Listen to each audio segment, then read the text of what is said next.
نسل میں فکر اقبال کی ترویج اور ہمارے اساتذہ کی ذمہ داریوں کے موضوع پر آفاق اور سنو FM کشمیر نیٹ ورک کے اشتراک سے آزاد کشمیر کے تعلیمی اداروں کے اساتذہ کے مذاکرے کا اہتمام کیا گیا۔ مذاکرے میں فکر اقبال اور اس کی ترویج پر سیر حاصل گفتگو کی گئی۔ مذاکرے سے مختلف مقررین نے خطاب کیا۔ خودی کو کر بلند اتنا کہ ہر تقدیر سے پہلے خدا بندے سے خود پوچھے بتا تیری رضا کیا ہے۔ اقبال اسلام کو غالب دیکھنا چاہتے تھے، اور اسلام کے غلبے کا کیا مطلب ہے؟ اسلام کے غلبے کا مطلب یہ ہے کہ انسان پر انسان کی حکمرانی نہیں ہوگی کسی صورت میں۔ آپ نے اقبال کے جو سیاسی اشعار پڑھے ہوں گے، مثلاً دیو استبداد جمہوری قوام پائے کو تو سمجھتا ہے کہ آزادی کی ہے نیلم پری، اور مجلس آئین و اصلاح و رعایت و حقوق،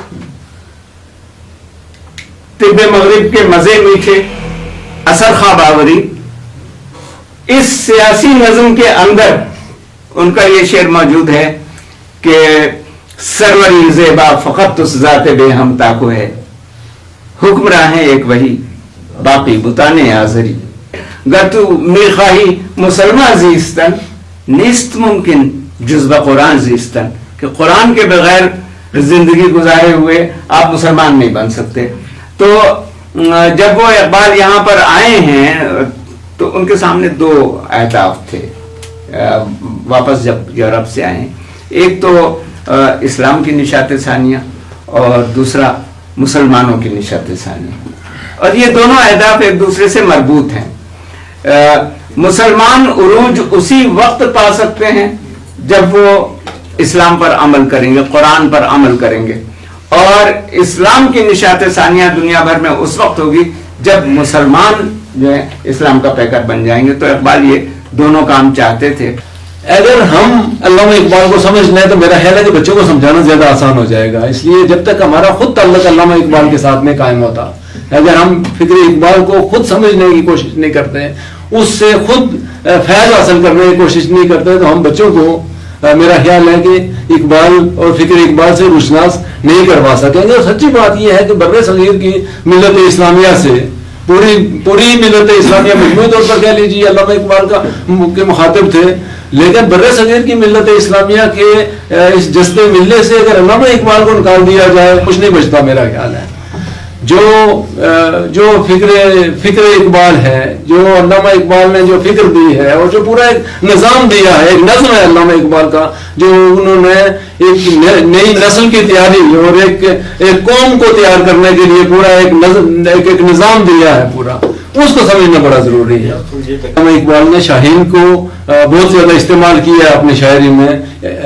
ایک استعارے کے طور پر، مسلم نوجوانوں کے لیے ایک استعارے کے طور پر۔ اس کا کیا مطلب تھا؟ علامہ اقبال نے خود کہیں وضاحت فرمائی ہے کہ میں نے شاہین کا سمبل کیوں اختیار کیا، کہ شاہین میں اسلامی فخر کی تمام خصوصیات پائی جاتے ہیں،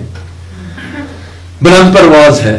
اپنے مقصد بلند، یہ اس کا مطلب یہ ہے کہ ہم نے اپنے نوجوانوں کو اپنے مقاصد کو بلند رکھنے کی ترغیب دیں، بلند مقاصد کے سے روشناس کروائیں، اور نوجوانوں کو ان کو بلند پروازی سکھائیں۔ پھر دوسری بات یہ ہے کہ وہ تیز نگاہ ہے، بہت بلندی سے ہو کر دیکھتا ہے، لیکن بڑی مائنیوٹلی دیکھتا ہے چیزوں کو، ایک ایک چیز پر اس کی نظر ہوتی ہے، اس کی نگاہ بہت تیز ہے۔ تیسری بات یہ ہے کہ وہ دوسرے کے ہاتھ کا کیا ہوا شکار نہیں کھاتا، بڑا خوددار ہے، دوسرے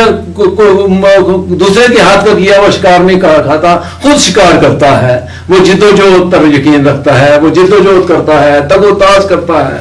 اور حرکت عمل اس کا ایک استعارہ ہے، جس کو پلٹنا جھپٹنا، جھپٹ کر پلٹنا، لہو گرم رکھنے کا ایک بہانہ۔ اور ایک اور شعر ہے جس میں علامہ کہتے ہیں کہ بچہ شاہین سے کہتا تھا عقاب سال خورد، اے کہ تیرے شہ پر پہ آسان چرخے رفت چرخے بری، جو مزہ کبوتر پہ جھپٹنے میں ہے اے پسر،